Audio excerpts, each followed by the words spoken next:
Hello and welcome to a brand new installment of Nintendo News Report for Thursday, December 28th, 2017. I'm your host, Alex Kalafi, joined today by two of our regular Nintendo News reporters for a nice, brief, abbreviated Nintendo News Report podcast. I am joined, as always, by our esteemed producer, Donald Terrio. Hello. Hello. All the salt that's being produced over in the Fire Emblem Heroes community right now, going a long way to help the roads here. What kind of salt, Donald? Oh, just, complaining about the fact that we have there's like three big banners coming out at the same time, and there's not really any other content in the game right now. Right, right. And when was the last time they put out story stuff? Last month. They figured it would last 2 months. They were dead wrong. Oh boy, oh boy. Also joined by one Justin Berube. Hello. How you doing, Alex? I am great. And can I just say, Justin, happy holidays. Oh, thank you. Happy holidays to everyone. I like that you've moved away from Christmas sweater territory and into not Christmas sweater territory. Yeah, it's over. Day after, it's gone. Yeah. Until next year. You have a very nice Nintendo World Championships. Was that 2017? 2017, yeah. 2017. Very nice. And Justin, why don't we start off? Tell me what you got. The man who already has everything Nintendo. Tell me what you got for Christmas. I didn't get too much yet. Some of my gifts are still being shipped, I believe. That's what I'm told. But my girlfriend did get me something I have been after for a while, but have had a hard time finding, which is the 8-bit Modern Toad World of Nintendo 2.5-inch figure, which is a Walgreens exclusive. Yes. At least it's not an amiibo. No, let me just tell you that these things are harder to find than amiibo ever were. So, because this might be the third wave. I know there's a fourth wave now of Walgreens exclusive toys in this line, and it's really annoying because they'll put like maybe one of all the exclusives in their shipment, and then everything else is like common junk you could get anywhere else. So, of course, the people who want these things buy the exclusive ones and leave all the common junk, and then it just sits there on the shelf, and they don't reorder anything because nobody wants to buy the garbage they already have. So it's really frustrating. So that's all I really got Nintendo-wise, but my girlfriend and I also built a Super Mario Gingerbread Castle. Ooh. So that was a fun activity we did. Did it come out looking pretty good? I thought it came out all right. I posted some pictures on Twitter. I'll have more on Instagram tomorrow on my Instagram, but yeah. There you go. The original Mario 1 castle design, that would look really easy to do as a gingerbread house, actually. Yeah, that's basically what it is, and then they gave you like all this extra stuff, some of which we used, some we didn't, but yeah. Tastes like garbage. I don't think you're meant to eat any of that. Who knows how many months it's been sitting in a box waiting for the holiday. So what is the essence of a gingerbread house? The essence of a gingerbread house on its own is graham crackers, which are good as long as you eat them soon enough and they don't go stale. Then you have gumdrops, which are not even great if you remove them from the graham crackers and gingerbread. That was the high point, those gumdrops, I will say. Really? The green was actually lime and not that horrible green apple. Screw you, Skittles. Or just the same vaguely sweet flavor across all the colors. No, it was actually different. There were two colors. It was cherry and lime. So that's good. That's good. And then stale frosting. Yeah, I mean the frosting had to be somewhat fresh. It was gooey and hardened very quickly. Good. Acting as the glue. It's good. Yeah. I mean, it was a cool thing, but don't eat it. Yeah. And Donald, happy holidays to you too. Tell me a little bit about what you got. I kept it light this year. I got a couple of games for, I guess we'll call it academic purposes. LA Noire and Skyrim on Switch. Ooh, those are a couple good video games. Yeah, and like I said, it's mainly see how they run, and I've never actually played Never actually played Skyrim outside of the worst possible environment for Skyrim, which is the PS3 version at launch. It wasn't great, but I It was at least the version I played was extremely rough. okay, because I played Skyrim for the first time on PS3 around launch. I think I got it as a Christmas present, in fact, and I remember it being middling to slightly buggy. I mean, it was no Fallout New Vegas levels of unplayable, but Yeah, I think there were a couple of patches right at launch that mitigated some of it, but right. it just left a really bad taste in my mouth. But now that it's, portable, I might actually have a chance of playing more than 5 minutes of it. Good, good, good, good. Yeah. Also got a couple of eShop cards, which I turned into mostly season passes and Rocket League. But I did also pick up. I got Tokyo Mirage Sessions on the eShop because I cannot find a physical copy of that anywhere anymore. That's good. And then Switch and Wii U can do that cross-platform compatibility, right? For or Switch and eShop points, yeah, eShop money. Yeah. yeah, you can link if you've got your Wii U account linked to your Nintendo account, they'll share the balance. So it was just a matter of going on the website. Although it was a bit harder to get Tokyo Mirage Sessions on the day of because there was also a giant blizzard in my area on Christmas Day. Wasn't so bad where I was, except for the fact there was a lot of snow, but the winds were about 50 miles an hour on Christmas Day here where I live, and it knocked the power out for several hours. Yeah. Ouch. That's no good. Yeah. It's been real cold. It's been almost ice storm levels of bad. Not ice storm levels of bad, but boy, it's been close.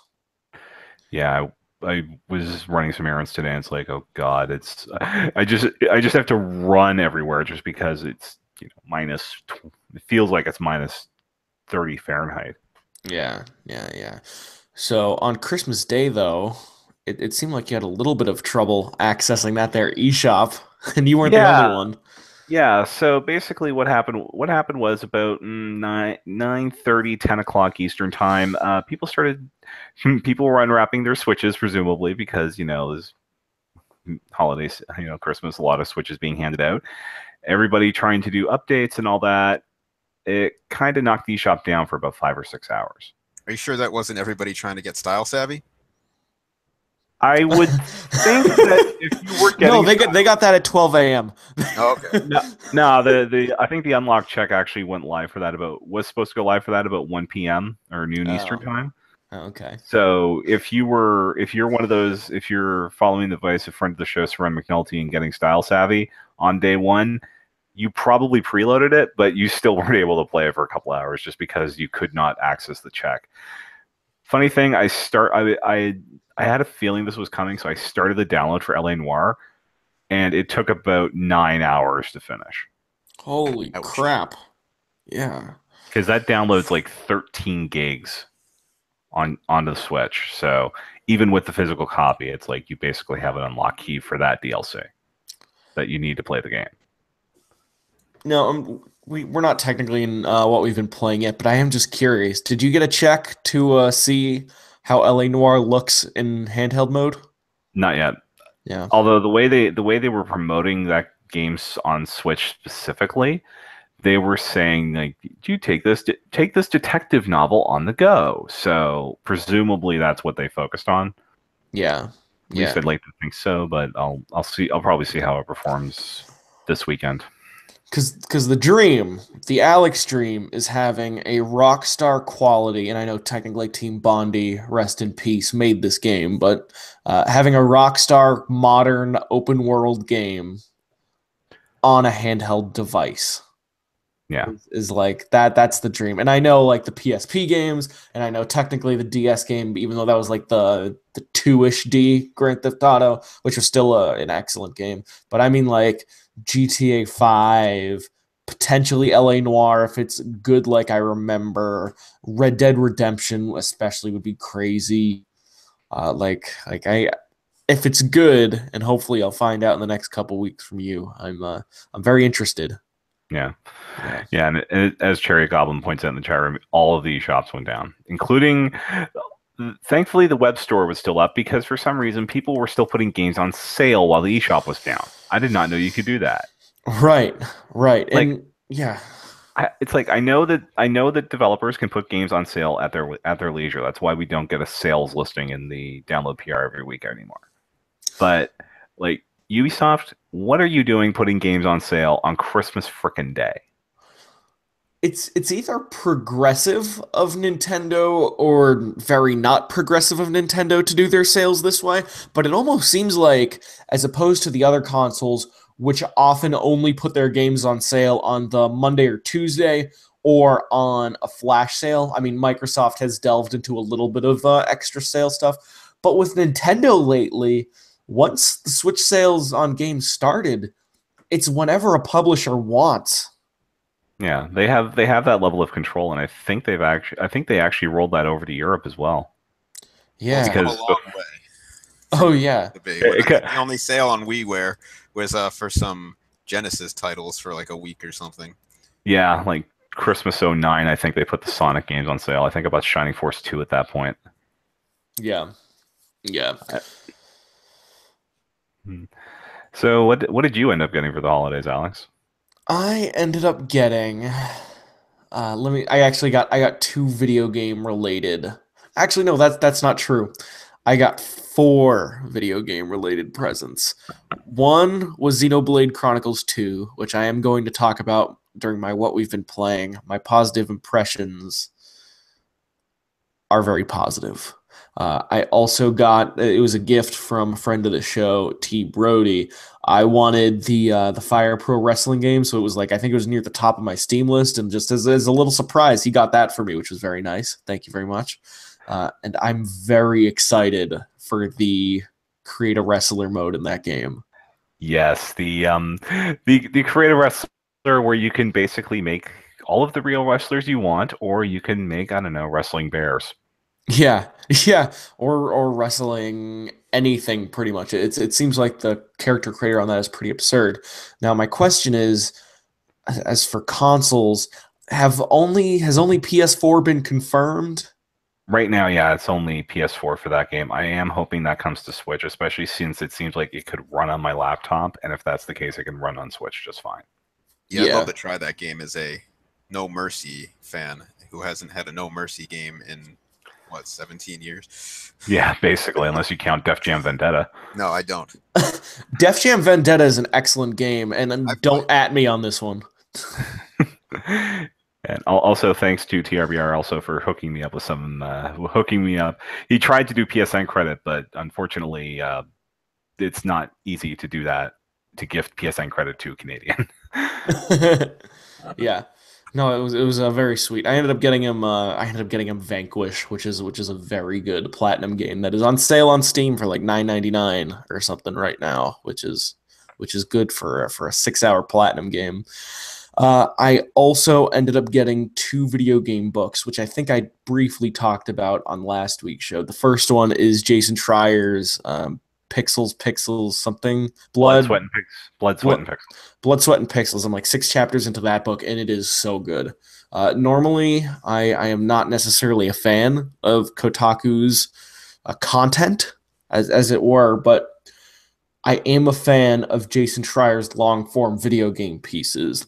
And this book is like a collection of 10 very long form video game pieces. I liked reading the Uncharted 4 chapter, and my favorite one so far has been on Stardew Valley, believe it or not, to learn about the process of this one dude who started out trying to make a Harvest Moon clone in 6 months, and then it just turned into this obsessive 5 year project that he was doing full time, taking in no money for the extent of it, while his girlfriend was supporting the both of them in a house that I think he was sharing with like maybe three or four other roommates. It's a very compelling story, especially learning more about his life after that game ended up becoming like a huge success.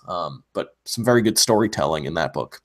I also ended up getting another book that was about why we play video games by a female author who I recognized from somewhere. But it's more of a mental study on video games that I'm very interested to read. So very nice Christmas before the show slows down at all, I do want to move on to a little bit of what we've been playing. I will point everyone to the eShop sale that is going on right now through. There's no set date. A lot of the it's like a bunch of games, especially in Europe, and the sales are ending around the first 5 days of January. Some are ending on the first. I think the Ubisoft games are ending on maybe the third or fifth. The Ubisoft games they end on New Year's Day. Okay. So if you're there's a spreadsheet linked there's a downloads article I put up every week. There's a spreadsheet link there that has all the sales as of like 2 hours ago, linked with end dates, so you can take a look. I know among the big ones there was Rocket League, which is 25% off, and as a note, they're also discounting DLC. Yes. Which you very rarely see with Nintendo sales. Yeah. Is there good DLC that you can pay for Rocket League, or is it just cosmetic? I think it's cosmetics. Yeah, I mean, that's probably how it should be. Anywho, the bulk of this show is going to be what we've been playing, and Donald is going to start us off by talking about the MGS1 inspired Never Stop Sneaking. I wouldn't. Well, MGS1 gameplay with MGS3 is sort of music, because there is a blatant ripoff of Snake Eater that plays in the background of pretty much every dramatic scene. Mm-hmm. Yeah, and what is that game? Because I watched the Giant Bomb Quick Look, and it almost had like a Hotline Miami look to it. Yeah, it's sort of the classic style Metal Gear with some like PS1 level graphics, like maybe early PS2 if you really stretch it. But you are it is the simplest controlling game ever. This includes Opuna, which you literally controlled with the nunchuck on the Wii. Mm-hmm. You move your unit through a base, a randomly generated base, with just the analog stick, and everything you do, whether it's shanking a dude who you snuck up on, or taking out a turret with a blade or a gun, it's all controlled context sensitive by the left analog stick. Mm-hmm. But it does have, but it is, I mean, it is based on the original Metal Gear Solid, but it does look like they tilted the camera maybe even slightly higher than Metal Gear Solid. And would you say Hotline Miami is a reasonable comparison, at least to some aspects of the movement? Yeah, like the direct movement there, that does feel a bit like Hotline Miami, and there is a lot of things shooting out of people when you take them out in the Hotline Miami style, except instead of blood, it's called espionage points, or ESP. That's good, and that kind of reflects the sense of humor in that game a little bit. Yeah, the storyline in the game is extremely wacky and is meant to be ridiculous, because it literally involves someone inventing a time machine who was president for 37 minutes in 1945 because they couldn't find Truman after FDR died. Yeah. So, and this dude thinks it's his destiny to be president for life. So he goes back in time and he kidnaps every single president, even the bad ones. That is an actual quote from the game. And he's hiding them in a time stream, and your job is basically to figure out how to build a time machine so that you can rescue the presidents. So Metal Gear Solid plus Hotline Miami plus maybe Codename Steam a little bit. Yeah, kind of, except I don't think Codename Steam ever got this wacky. Yeah. It's like I think that game is wacky, or at least my impression of Never Stop Sneakin' is that it's not wacky in the way Metal Gear Solid is wacky, but it's wacky in the way we all get when we think about Metal Gear Solid. Yeah, like this is the game, like the storyline feels a lot like just they took the good drugs and then basically rewrote the ending of Metal Gear Solid 2. Oh boy. So the ending of Metal Gear Solid 2 is both the best and worst part of that game. Yeah, except I'm a couple hours into it at this point. I'm worried that my commanding officer is at some point going to start saying stuff like, "I need Scissor 61." It's $15. You were saying before the show that you think I specifically would like this. I think you'd like it just because I know you take Metal Gear Solid very seriously, but this is a game that is specifically designed to not be taken seriously in the least. Good, good. And then the Hotline Miami aesthetic that you're confirming my suspicions. That gels into it. And then the fact that they nail the art style, or at least a nicer version of the art style, seems pretty cool. Yeah, but I mean, this is from the same team that did Dust and Elysian Tale, so they know how to do various art styles very well Yeah. based on how that game looks. So, yeah. De- Solid recommendation here. And there is a very funny Giant Bomb Quick Look, which Alex might have mentioned earlier. If you have any questions about that game, or I believe we might have some video of it on the channel as well. Is that a Brad and Jeff or a Ben and Jeff? I think it was the East Crew actually. Now I don't I think Dan was involved because if they're going to get anybody on Giant Bomb to do a Metal Gear Solid game, they're going to get Dan to do it. This isn't even worth looking up because they're another game website, but I'm so curious now. Giant Bomb Never Stop Sneaking. All right, let's see what Google has to say. Never Stop Sneaking. Quick look. It's a Brad and Jeff. That's how you know it's good. So Yeah. it's a Brad and Jeff. Good. Good, very good. It's only $15 as opposed to some other expensive games on the eShop. Considering the that triple I double A pricing is starting to take effect on Mhm. the eShop with some indie That games. although that's usually the ones that are getting physical releases as well because they have to have price parity. Right, right, right. One instance of a game being slightly more expensive than a lot of indie games is a game I am playing for review right now, or that's not necessarily true. I just put in my review for editing. That is Tiny Metal by Area 35. And this is one of the two games that was announced alongside Wargroove that very directly emulates old Advance Wars gameplay.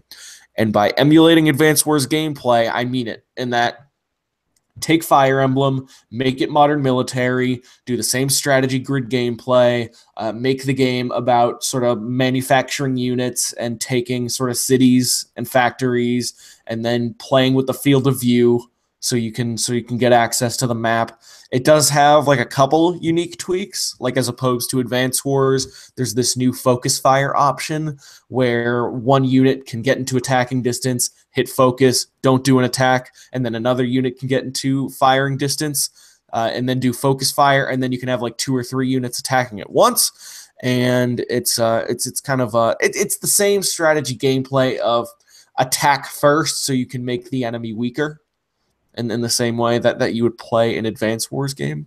It is made by Area 35, who's a Japanese studio, published by Sony Music, which is like a weird thing, but it is a Sony game on the eShop.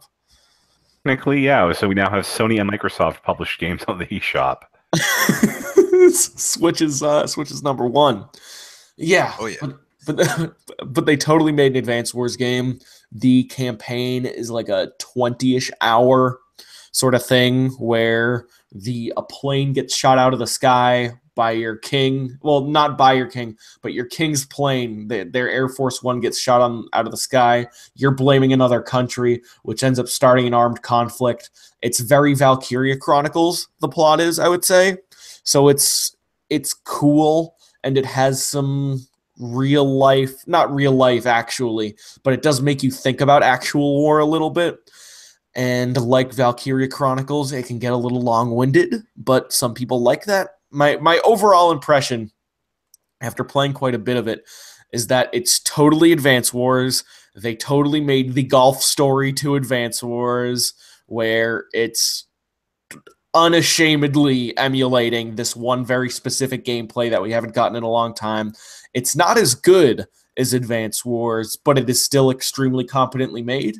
And it has like a kind of a cool, wonderful 101 art style that's in 3D that I think is probably your mileage may vary. And it's $25, but it has a ton of content, 50 plus skirmish missions, multiplayer coming soon. Seems good. Mm. I don't know. I think at this point, given the apparent, if what has been rumored about this game is true, I'm probably going to hold out for Wargroove just between that and, well, Wargroove is confirmed to have dogs in it. Yeah, so the rumor on this game was almost like an Aliens Colonial Marines situation where the Project Phoenix was a Kickstarter, and there was some word that in order to continue funding Project Phoenix, which was running out of money, they took money from Project Phoenix, funneled it into Tiny Metal's development, and then Tiny Metal came out, but Project Phoenix might eventually be dead on arrival. I got the new story. I know like 45% right at best, but I think I understand the emotion of the story. Yeah, it's especially for people that backed Project Phoenix. I can understand if you'd be a little reluctant to get into Tiny Metal, given what seems to be happening with this game. That said, I guess this is a slightly newsy thing that I did not anticipate. They did just put out a statement on their Steam page, which I know because I was writing the review today, and I was on the Steam page just so I could get like specific numbers as to the amount of content. But totally Advance Wars. And for some people, getting to play an Advance Wars style game on the go again on a Nintendo platform is a very important thing.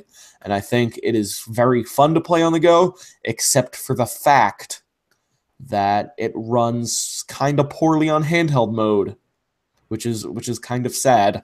It faces some slowdown. Yeah, but I still will only play that game on handheld mode, so I'm dealing with it. Anyways, there's a Steam news article that says defamation by former employee. And it's basically clearing the air in regards to the quote-unquote false accusation from a former employee, Mr. Tariq Lacey. On the morning of November 20th, Japan Standard Time, Mr. Lacey posted a false accusation claiming that development of Tiny Metal used funds from Project Phoenix. Despite presenting evidence to the falsehood of Tariq's accusation, his lies have been repeated and have deterred potential players from enjoying Tiny Metal. We've shared confidential evidence to members of the press leading to GameStop confirming that Tiny Metal never once used Project Phoenix funding. Oh, wow. That's very interesting. And you can look up the whole thing on Steam, but the title of their article or release is called Defamation by Former Employee. And it seems like it's taking that very seriously. So if we are to take them by their word, and if we are to believe what they're saying, it seems like Tiny Metal might not be that situation. But getting rumors like that hurts. Yeah. It didn't help that as soon as those rumors came out, the game mysteriously, because the game was supposed to come out last month, and like the as soon as it happened, they delayed the game. Man. So I don't know if they were just waiting to put out a statement or what, but Yeah. Yeah, I don't remember the statement when I started playing the game, but it might be new. Anyways, Tiny Metal, if you want an Advance Wars game, there's plenty of content. It does move a little slower than Advance Wars, and Advance Wars already moves slightly slow compared to Fire Emblem-ish gameplay, so that's one thing to worry about, or that's something to be aware of. My review will come out soon. Almost 2% of the words in my review was Advance Wars, so you should probably know what you're getting into. The other game I've been playing. Since Christmas, I have played around 7 or 8 hours of Xenoblade Chronicles 2, and I am so far enjoying that game far, far more than I enjoyed Xenoblade Chronicles X. In the case of Chronicles X, I know Donald's been low-key taking abuse for this game for the last 2 years, so I will be considerate in this case. But it didn't click with me, and I remember it not really clicking with Neil and some other people. It wasn't really my kind of game, and I say that as someone who gave a 9.5, almost a 10, to the original Xenoblade Chronicles. Xenoblade 2 is more of a return to form, I would say. I would also say that it takes Xenoblade Chronicles 1 gameplay and adds like a Persona-ish spin on it where you can get these sort of blades. And there's not a ton of them in the game, it seems like. There's a substantial amount. There is some, if not randomization or procedural generation in what monsters you get. It does seem like you will get some repeated monsters with different stats and movesets. But it seems like it's Xenoblade with a slightly Persona edge. Yeah. So with those, the legendary ones, like the 5-star ones, are where the characters really stick out. They don't look the same. They all are basically unique characters in the game. So if you get lucky enough to get one of those, it will be pretty special. Can I get those from the common cores? Yes, but it's not as likely, and I think if you jack your luck up, you'll have a higher chance. Like if you have an item that'll increase the character's luck. Got it. And then there are some limited items I can buy that guarantee me specific 5-star ones, right? I believe so. Well, there was one very expensive Yeah. item I saw in the Chapter 2 store, and I'm like, that's probably Yeah, I'm a pretty sure that specific one. one's set, but I have not earned that much money yet. Yeah. Yeah. Anyways, I have been playing the game, and at first I was kind of iffy on it because the combat is kind of hard to follow at first because you're like, it seems like I have even less control in this game than I do in the original Xenoblade Chronicles, or at least that was my first impression. But I would say during Chapter 2, especially after you get to use 2 blades for the first time, I think that's when the battle system totally clicks and you realize that it's actually a more involved version of the original Xenoblade Chronicles. You just have to know how to use the mechanics to your advantage. And I would say I've been enjoying it a lot so far. The other thing I'll say is that I was not into the premise, or not the premise. I was not into the characters or the world at the beginning based on the look, but I actually really, really, really like the characters and story in this game, especially compared to Xenoblade Chronicles X, which I did not click with. I think Rex is an awesome protagonist, and I think his voice actor in the dub is excellent. I also think that the story, especially the chapter ending cutscenes that I've experienced so far, are fantastic and like classic JRPG / great anime levels of crazy awesome. What I mean, what I'm trying to say in a concise way, I'm going to try to avoid being rambling Alex here, is that I really like the game so far. I enjoy it more every single time I play. I'm excited to play more. And if you're in the early hour or 2 of the game and the battle system is not clicking with you yet, keep going. And I think you're going to end up liking it a lot more. So, how is the map for you? Because I know you only got the map after the patch came out last week to sort of fix it. I didn't really notice any issues with it, but I wasn't really that far when I was playing, so I just got used to it. What was fixed? Okay, so I am a big fan of the update. So originally, when you hit the X button to go to the map, it would not put you on the map you are on. It would bring you to the map menu, so you had to pick the continent you were on and then figure out which exact area you were on to actually see where you were. Also, the mini map didn't have 2 levels of zoom. You know how it can overlay over top of the gameplay Yes, scene? yes. It would be super zoomed in, so it would be practically useless. So they added like another mode that's more zoomed out, so you can kind of tell where you actually are.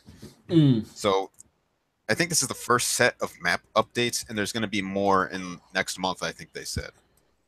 Because I mean, if you wanted to check where you were on the map real quick and you hit the X button, you had to find yourself, and it was really obnoxious, especially if you're trying to do a quest and you're just trying to see where you're actually headed. You'd have to like play hide and seek with the map menu system and just go through a million maps and menus. Okay, so that's a big improvement over the way it was before. Because I started playing only a few days ago, and I was like, "Oh yeah, this seems totally fine. I don't think there's much to update." But I guess it is kind of a big deal. It was, and it's a lot better now. So yeah, the other main complaint people have volleyed at the game has been with the mid-battle voice acting, which you can turn off. You have to go to the in-game voice and you have to turn it all the way down, which I think still actually makes it like very, very briefly audible. I hated it at first. Then I turned it off. Then I realized the game was completely silent during most of it. And then I turned it back up and I didn't mind it as much. And I actually find some of the repeated phrases slightly endearing. yeah, I mean, yeah. I go through from hating it and enjoying it. I like when every once in a while you hear like a more rare line between some characters that adds some characterization to the game. But yeah.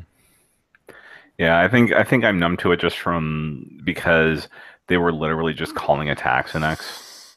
Yeah. So the fact that you get some side, some different chatter this time is a nice change, but it hasn't really bugged me when I've played it. Yeah, yeah.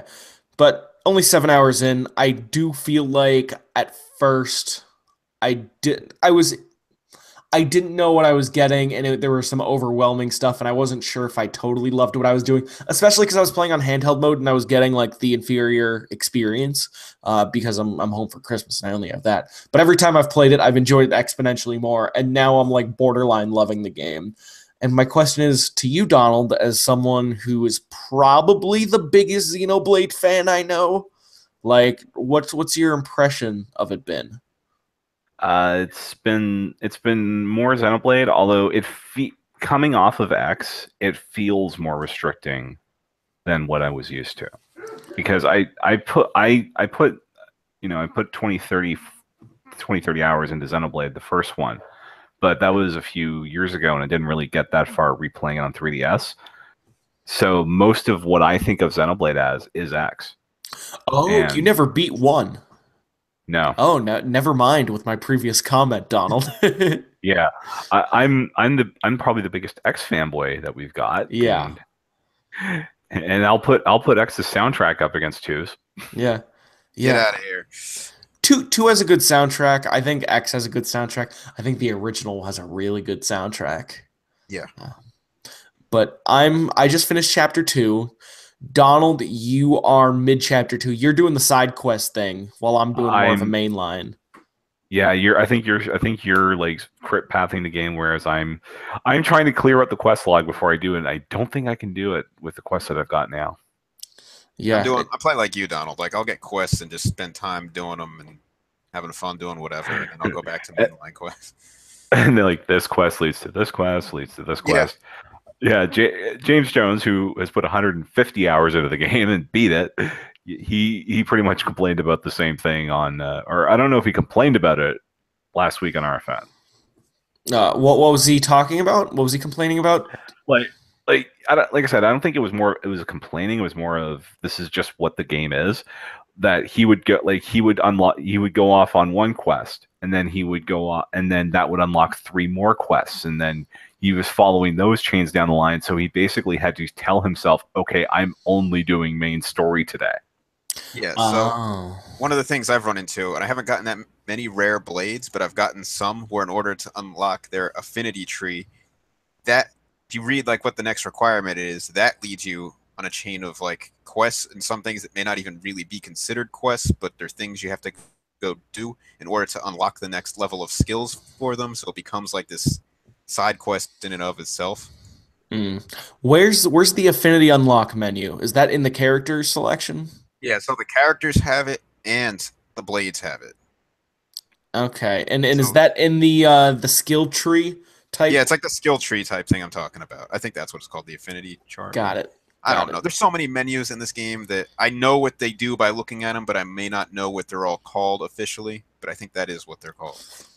Now, James is someone who, if I remember his impressions correctly, he thinks Xenoblade Original One is probably one of his favorite games ever, and then Xenoblade X, he was still very positive on, but had some mixed feelings. It's what would you say his impressions have been on two?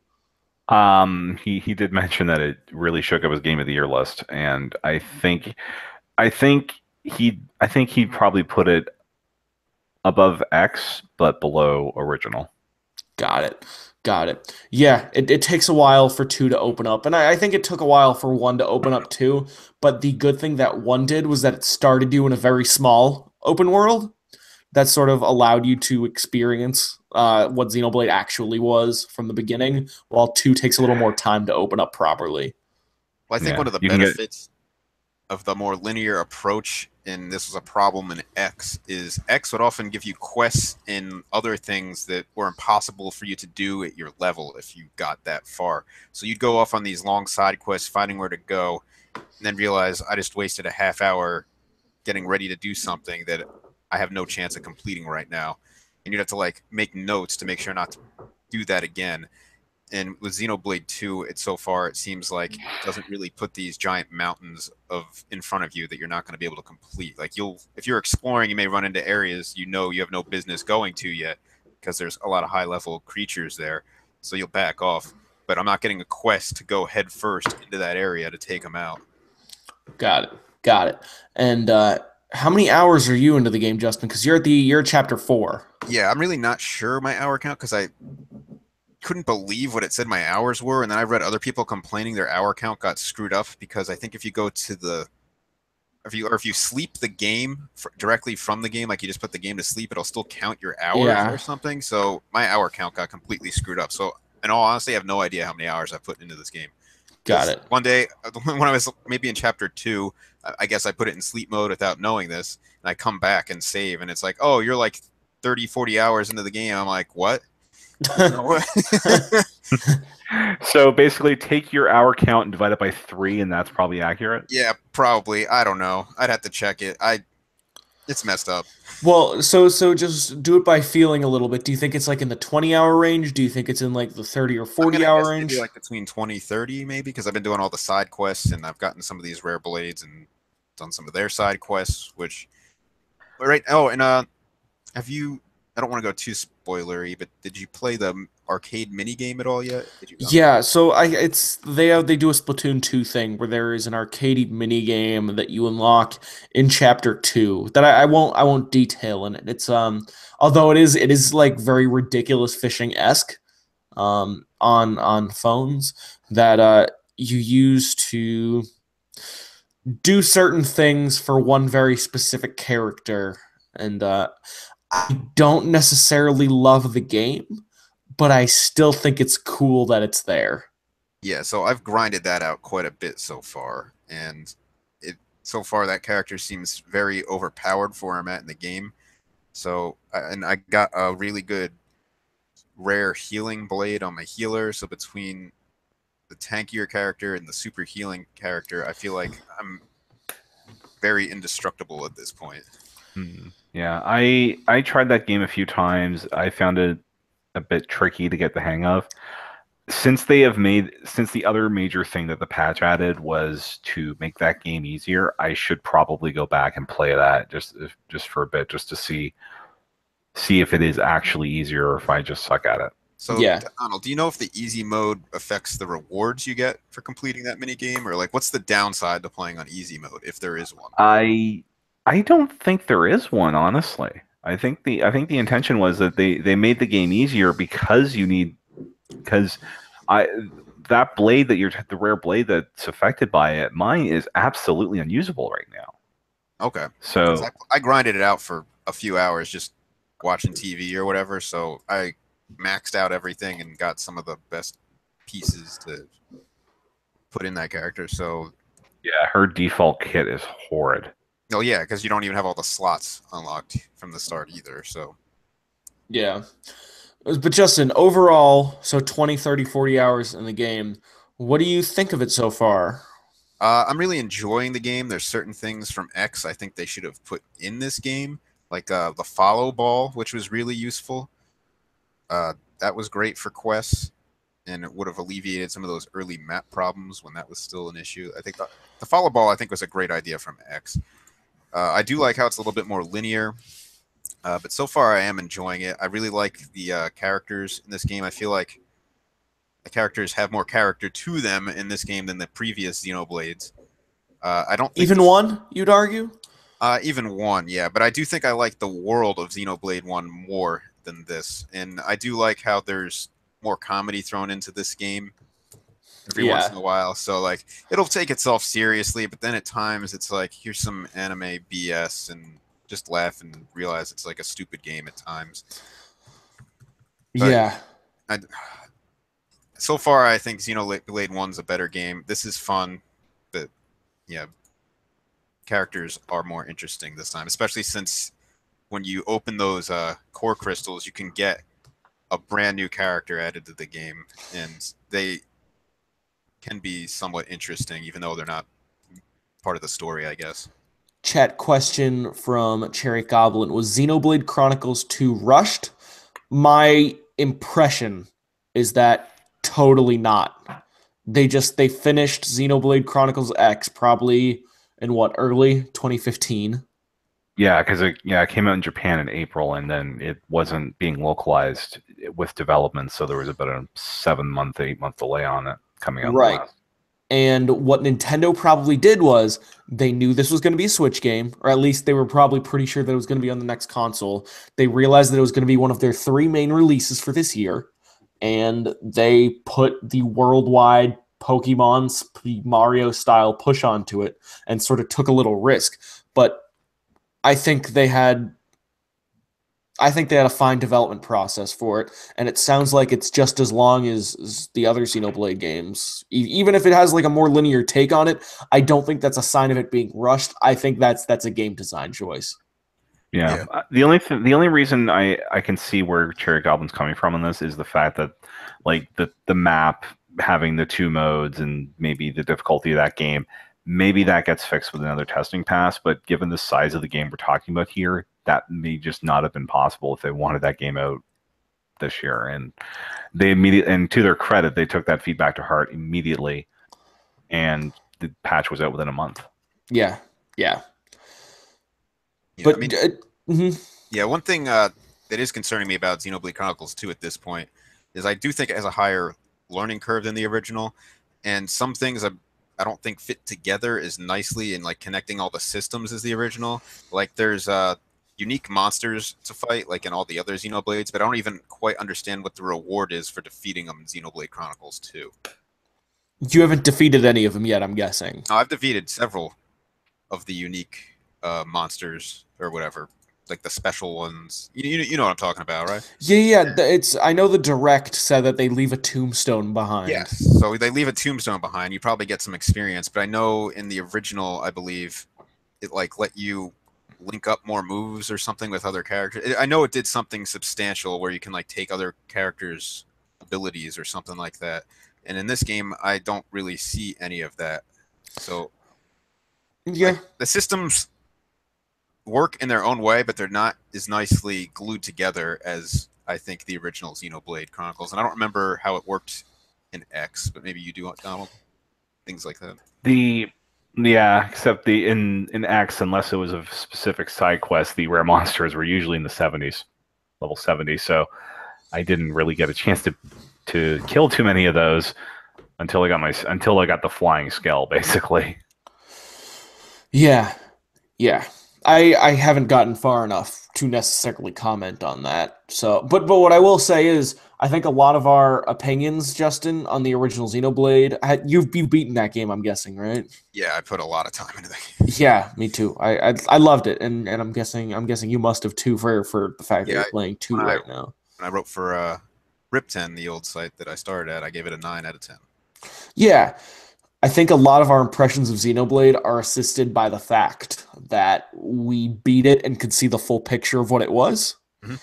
And I think in the same way I think the game gets better as you play it, Xenoblade 2, I think we're going to have a better sense of the cohesion after we beat the game. Yeah, because I will tell you, on Chapter 4, I just unlocked a new system that seems kind of important to the game in some Yeah. ways. So, Have you noticed that the tutorials are like surprisingly gentle in this game? Or like you're technically in tutorial mode for like 2 to 4 hours, but it's like anytime there's a relevant system, it'll give you four good text boxes on what it is. You experiment and then you figure it out, and then that's it. It doesn't like make you wait. no, yeah, but I mean, I was still confused about certain things, and I didn't find it easy to like go back. I don't even know if you can pull those back up to really learn about it, which I know you could do in the original. Because Right. Oh I yeah, I think something like that exists, but okay, go yeah, ahead. I didn't dig too deeply, but I mean, the combat system I felt like was kind of hard to really figure out how everything worked together. They threw a lot at you, and like they do have the things come up over time, but still, I was left with questions. I still do have some, but I Have do, you noticed? Mhm. I do understand how it all works. I just the only thing I'm really confused about is in the upper right when you build up your 3-tier specials to do. Where do I see what each of the effects of each of those finishing moves are? Is there like a list somewhere for that? Maybe obviously I haven't dug into all the menus enough Yeah, yet, but a lot of the effects of that battle system happen very quickly, and yeah, the only way to actually see what some of those effects are is to repeat the effects in battle and be like, oh, that's what that does, that's what that does, that's what yeah, that yeah. does.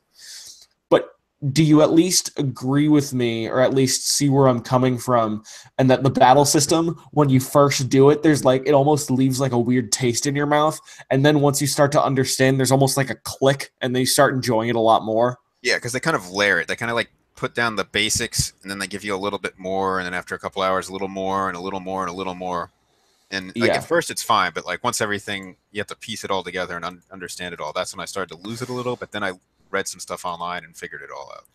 yeah. On the technical side, I mean, we got to end this show relatively soon. Although I will pick your brain about Animal Crossing. See, you know what happens? We say we're going to do a short show, and then we end up going for 45 minutes to an hour, no matter what we're talking about or how much we have to talk about. And it's within 15 minutes every single episode. But that's fine. The last sort of thing that I wanted to point out was ha- have you either of you heard of this article called "Something Is Wrong on the Internet"? It has nothing to do with Xenoblade Chronicles 2. It's sort of about kid YouTube and how there are people who on kid YouTube are making these auto-generated animated videos reusing assets. I've not heard I of this. I I've heard of the side effect where like YouTube is starting to crack down on those things. They're starting to start banning accounts for it. But yeah, But that's pretty much the end of it as far as I've heard. okay, so I'm actually going somewhere surprisingly relevant with this. So the story is, and I think if you're interested in this, because this is the kind of stuff I'm into, is like learning about this kind of weird internet stuff. It's called "Something Is Wrong on the Internet." It's by James Bridle. It's on Medium, and it is about the weirdness of kids' YouTube. And there is machine learning are basically auto making videos, putting a shit ton of SEO onto the title, and then populating the videos in like these generic 3D spaces with reflipped 3D assets of Venom and Elsa from Frozen and the Hulk and like all these characters, and then they're doing disturbing videos with them, like Peppa Pig gets his teeth pulled out at the dentist, or like these Marvel characters are pregnant. It's like weird, bizarre, nasty, terrible stuff.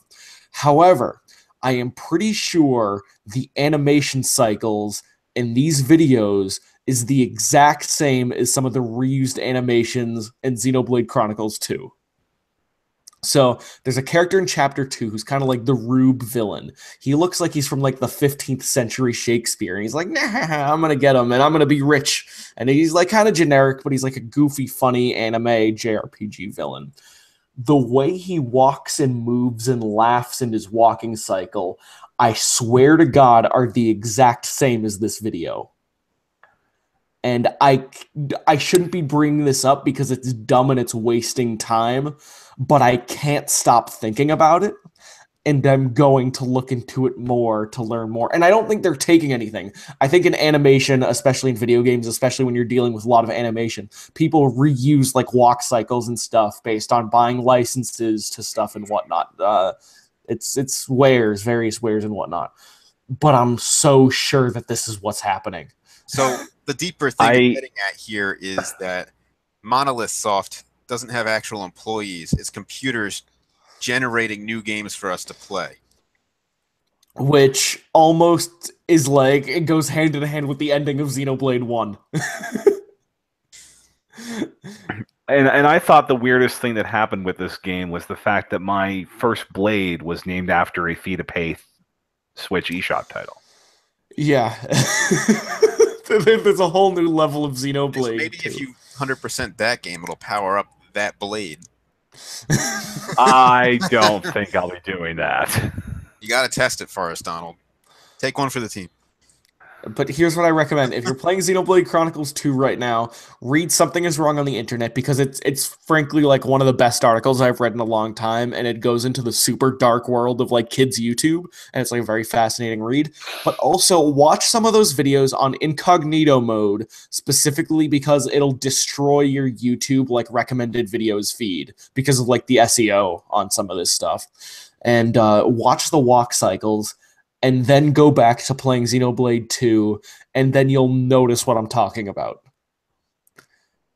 I know there's no way to respond to that or no way to go from there, so I know we have to transition out of the show.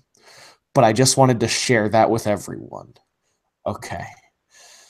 Justin, is Animal Crossing Pocket Camp an enjoyable game to you? It burns some time when I need it to. I don't know. It's more of a grind at this point. It's always a grind if any of you have played it. And it's filling meters to fill meters. Yeah, and I think you can reach the end. It's not one of those games that you're like, oh, the mountain's too high. I mean, they keep adding more to it. They just added a new type, rustic, to the game, which adds some more amenities and stuff. But I do think you can get to the end game where all the villagers are max level and you have everything. I don't think it's out of reach at this point anyway.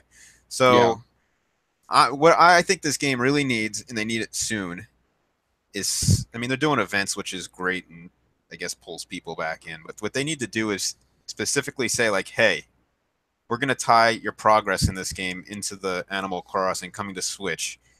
And all it has to be is anything you've bought is instantly added to your catalog in the Switch version. You can just rebuy it there. Something like that would make the game a lot better, in my opinion.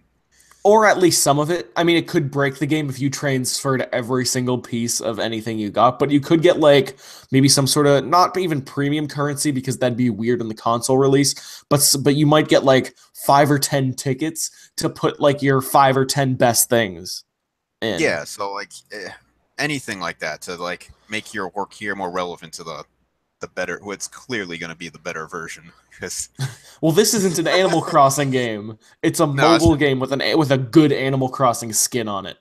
Yeah, I mean the presentation's great. And that's it. It's if you take away the presentation in Pocket Camp, you just have filling up meters to fill up more meters. Yep. Yeah.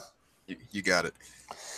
Yep, that's our show. Fills up a lot of meters. Justin fills up a lot of meters. Level 53. So we finish with Weird Kids YouTube and Animal Crossing. Somehow that seems appropriate. Yeah. A very natural transition from Xenoblade to Weird Kids YouTube to Animal Crossing. It's the world of Nintendo. Happy holidays, everyone. That's our show. Thank you so much for listening. Go to NintendoWorldReport.com to get all kinds of great content. I'm going to have a Tiny Metal review up in the near future. We are going to be doing Game of the Year stuff soon on NintendoWorldReport.com. What we are also going to be doing in probably February. This past year, I did Game of the Year. We did Game of the Year relatively quote-unquote late, but we're all working through Xenoblade. And I think we kind of need to finish Xenoblade to do an accurate Game of the Year show for a Nintendo podcast, just because it's like one of the 3 most important releases. Or at least we all need to play as much as we want. And the idea I'm playing with, which seems like it's getting relatively positive reception so far, is to, instead of doing a top 5 list of everyone's Game of the Year, because like I don't like picking a Game of the Year, or like I'm starting to get away from that, just because like I don't want to tie my identity so close to these games. Instead, we do a goofy-ass Giant Bomb style thing. We do a complete list of all the games we want to nominate for Game of the Year, and then we fight over a top 5, ranked. Maybe top 10, probably top 5. And that's probably going to come, if we do it in that form, that's probably going to come around February. But what you can also look forward to is you can go to patreon.com/NWR, and there is going to be a Game of the Year segment happening relatively soon. Yeah, we have a monthly Patreon exclusive podcast that Zach, Neil, and I have been doing. Pretty much the entire year this year has been devoted to setting up the bracket for the site's Game of the Year, which will be done NCAA tournament style, complete with a Nindy Invitational. Because every winner so far has been a mainstream Nintendo game.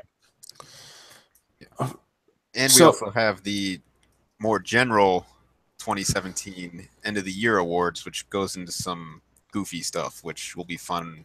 We're working on that too. Yeah. Zach hates me for grabbing one of the write-ups. Yeah. So our content, we're splitting it up in an interesting way on the site. Our written Nintendo World Report content, and that it's going to be generalized sort of tertiary awards that's going to be this year or are already happening. We did winners picked. We're working on all the write-ups now and the article and everything like that. Got it. And we're picking the formal Nintendo World Report Game of the Year stuff in like February-ish, almost at the same time as Nintendo News Report. I think, yeah, like I don't know when this tournament's going to end, but it's probably going to be sometime late January, early February, and it'll be you, the people, are going to have a chance to vote and determine our Game of the Year. We can pretty much pencil in the finals, but it's going to be interesting to see how it gets there. Right. Okay, so plenty of stuff to look forward to. You can follow Justin Brewy on Twitter at King Nintendo Fan. That is King Nintendo FAN on Twitter. On Instagram, are you the same thing? King Nintendo Fanboy over there. King Nintendo Fanboy. You can see some hot content of gingerbread houses tomorrow. Yeah. And then also, yeah, you know. That's the greatest Nintendo content there is, gingerbread. Hashtag content.